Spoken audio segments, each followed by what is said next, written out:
Hi, good afternoon sa inyong lahat. Welcome back po dito sa channel namin. Andito tayo sa bahay. Ngayon po ay Biyernes ng hapon.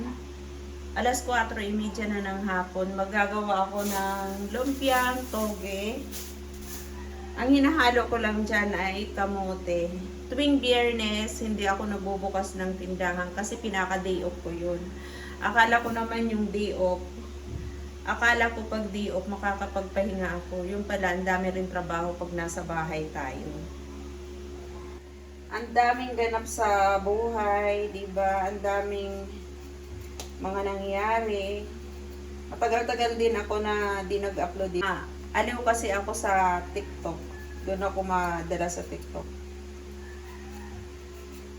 Kasi parang mabilis ang ano doon, pera. Mabilis ang pera doon sa TikTok.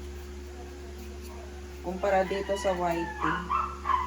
Pero syempre, di ba, monetize tayo dito. Kahit papano, di natin pabayaan yung ating channel. Kahit papano, nagsasaho din tayo ng paunti-unti dito.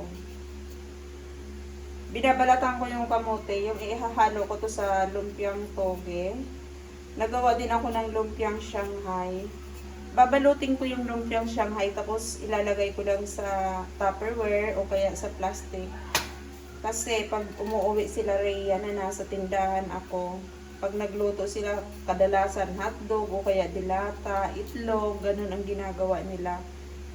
Kaya gumawa ako ng lumpiang toge para maiba naman yung ulam nila. At saka lumpiang Shanghai, pag gusto nila magprito ng lumpiang, pag gusto nila magprito ng lumpiang Shanghai, pag gusto nila magprito ng lumpiang Shanghai, magpiprito na lang sila. Nagkanda bulol-bulol na tayo. Doon din kasi ako naghahaponan sa tindahan kasi doon sa kabilang bahay, malapit yun. Doon din nagtatrabaho yung anak ko. Sa bahay lang kasi nagtatrabaho yung anak ko. Kaya doon ako nagluluto. Sila, si Rhea kasi nagtatrabaho. Pagkagaling niya sa trabaho, dito na siya tumutuloy. Hindi na siya pumupunta doon sa shop. Hindi katulad nung dati na doon pa sila pumupunta sa shop pagkakain. Ngayon hindi na, tinatamad na sila.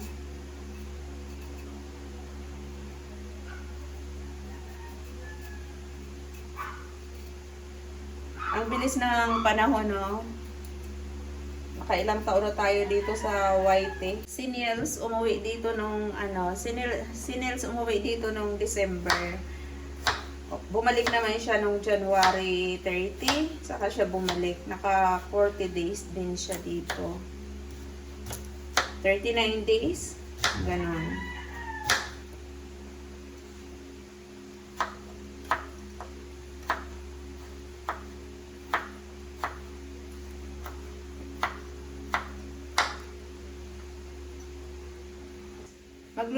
Maglulumpiang toge ako pero nakalimutan ko yung ano ka na to, ano bang tawag niyan? Yung tukwa. Wala akong tukwa.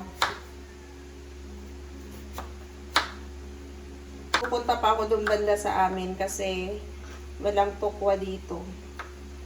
Kailangan ng tukwa nito.